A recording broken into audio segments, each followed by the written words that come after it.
Hi friends, welcome to Selvi kitchen.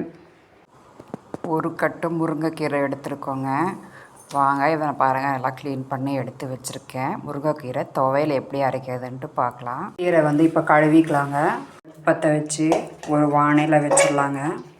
இது காஞ்சதும் இதில் ஒரு 5 ஸ்பூன் ஆயில் ஊற்றிக்கலாம்.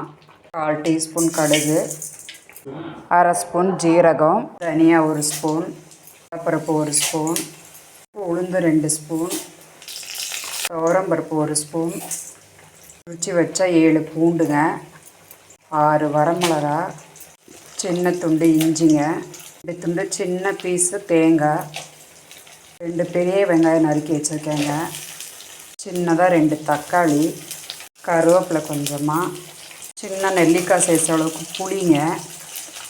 இதை ஒரு தடவை நல்லா கலந்து விட்டுக்கோங்க.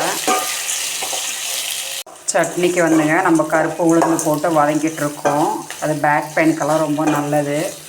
இந்த அளவுக்கு வதங்கி வரும்போதுங்க நம்ம கழுவி வச்ச முருங்கைக்கீரையை இதில் போட்டுக்கலாம். இதுலேயேங்க 1/2 ஸ்பூன் உப்புங்க. எல்லாத்தையும் ஒரு தடவை நல்லா கலந்து விடுங்க. கீரை போட்டு பாருங்கள், நம்ம இந்த மாதிரி எல்லாத்தையும் நல்லா வதக்கி எடுத்துக்கிட்டோங்க. ஆறட்டும், நம்ம அடுத்து அரைச்சிக்கலாம். ஆறிடுச்சிங்க. இப்போ நம்ம இதை அரைச்சிக்கலாம். முருங்கைக்கீரை, கருப்பு உளுந்து, பருப்பெல்லாம் போட்டு பாருங்கள், சட்னி செம்ம அட்டகாசமாக ரெடி ஆகிடுச்சிங்க. இதுக்கு நம்ம ஒரு தாளிப்பு கொடுக்கலாம். தாளிப்புக்கு கொஞ்சமாக எண்ணெய் ஊற்றிக்கலாம். கடுகு கொஞ்சமாக, உளுந்து 1 ஸ்பூன், 2 காஞ்ச மிளகா. இது பொரிஞ்சு வரும்போதுங்க இதுலேயே கொஞ்சமாக பெருங்காயம் போட்டுக்கலாம். எல்லாம் பொரிஞ்சிடுச்சிங்க. இப்போ நம்ம எடுத்துக்கலாம். தாளிப்பெல்லாம் வதங்கிடுச்சிங்க. இப்போ துவையல் எடுத்து நம்ம போட்டுக்கலாம். வீட்டு சாப்பாடு சுட சுட ரெடி ஆகிடுச்சிங்க. சூடாக சாதம், பருப்பு உளுந்து முருங்கைக்கீரை துவையல் அப்படியே எடுத்துக்கலாங்க. சாதத்தில் போட்டு இதுக்கு மேலே அப்படியே நல்லெண்ணெய் 1 ஸ்பூன் ஊற்றிக்கலாங்க. அவரைக்காய் பொரியல் அப்படியே எடுத்துக்கலாம்.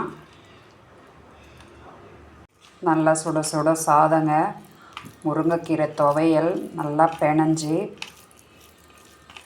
அவரைக்காய் பொரியல் எடுத்துங்க. அப்படியே இதில் எடுத்து வச்சுக்கலாங்க.